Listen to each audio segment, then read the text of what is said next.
disaster preparation could in fact kill you. A tornado ripped through a town in Greensburg, Kansas in 2007. That particular tornado was an F5. It killed 11 people and decimated 95% of the city. After the city was evacuated, it took almost 3 days to get folks let back into the city. So considering that, now looking at this next picture, are you prepared to deal with that situation?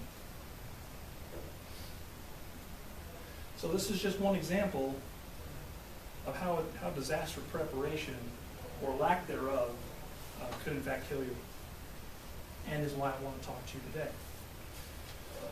But before I introduce myself, take a moment, if you would mind introducing yourself and going around the table. Hi there, my name is Trevor Miles. My name's Matt. My name's Jason. Casey. Shannon. Tiffany. All right, thanks. My name's Aubrey Lugo, and my goal today is to help you take an active role in disaster preparation and to build yourself a disaster kit. To do that, I'm going to discuss why a lack of preparation is a problem. I'm also going to give you a proposal on how to address the problem and what responding in a disaster will look like after you've been prepared. And finally, what specifically I want you to do to be successful in case of a disaster. So now let's get started on what a lack of preparation and why it's a problem. Being prepared for a disaster is a responsible thing to do. By not preparing yourself for these kind of disasters, you're setting yourself up for failure.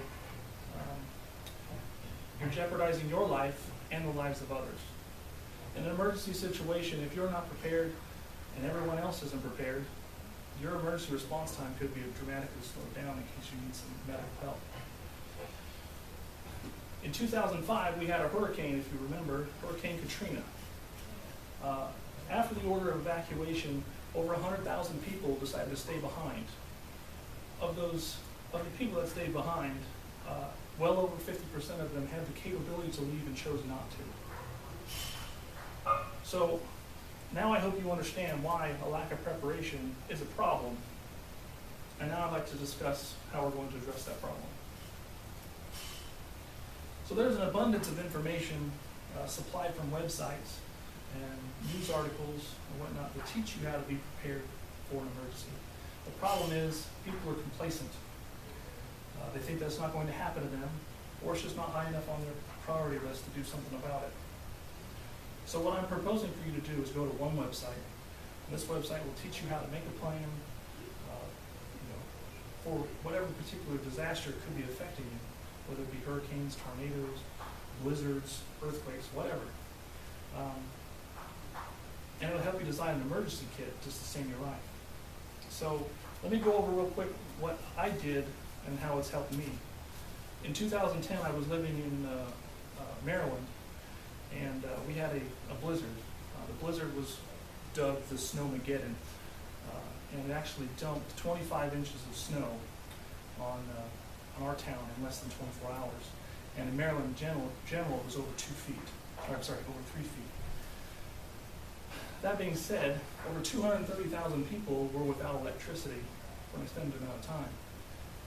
Some areas over 2 weeks. My particular town was a week without electricity. So you can imagine the possibilities of things that could go wrong without having power in freezing weather for any amount of time. So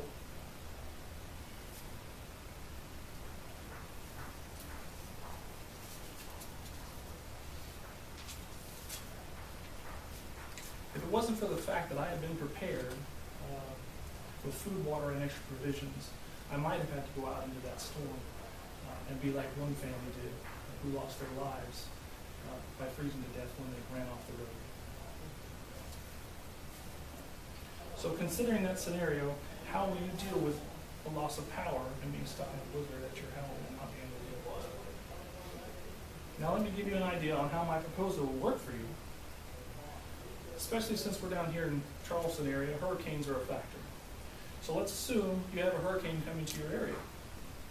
Since you have taken the time to prepare yourself by going to that website, you've made yourself a plan, you built yourself an emergency kit, and followed the recommended directions, it would be safe to assume that you would heed the warnings and evacuate as required. And if you were, away from home, you would have the adequate amount of supplies to sustain yourself until you would come back. So that brings me to a question I want you to think about. What is your current plan of how you're going to react to a natural disaster affecting your area? If you don't already have a plan, here's what I need you to do. I need you to go to www.ready.gov. Click on Be Informed and figure out the most likely disaster that would affect your area, and then create your plan. Make sure you consider your family and pets if you have any, or any special needs that might affect you. Once you've created your plan, you need to create an emergency kit. In that kit should be the basic provisions you need to survive for at least 72 hours.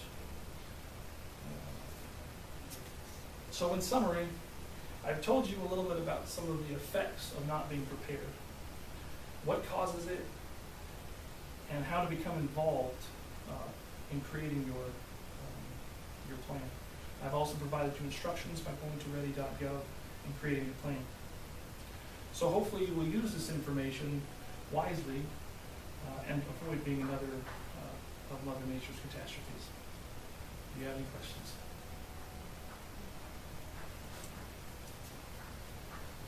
Thank you for your time.